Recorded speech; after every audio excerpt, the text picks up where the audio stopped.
my body, my blood is attacking the baby. Yun ang nangyayari. So, iniisip niya siya na kasi it's something foreign. So, rinireject niya siya. So, that's why I have to take my heparin shots para pampakalmahin din yung mga dugo ko, ganyan.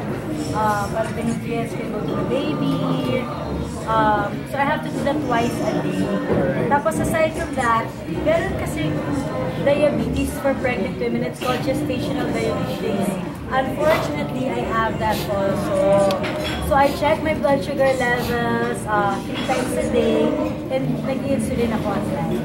Okay. Tapos yung injection nga siya sa hila. Yes.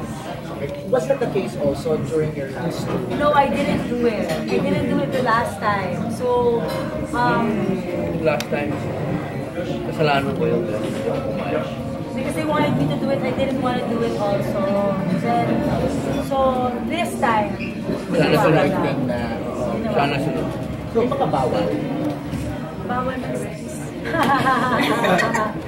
The most important. Bawal. Ano ba mga bawal? Bawal. Bakit daw bawal? Bawal kasi nag-spotting din ako for a while eh. I don't know if you guys remember, I was absent from Showtime for almost a week, a few months back, kasi nag-spotting ako. So, dapat talaga complete bed rest ako. Pero, sabi naman nga ni Robin, we don't feel na Showtime is giving me any stress. If not, napapahakit lang nga nila ako. So,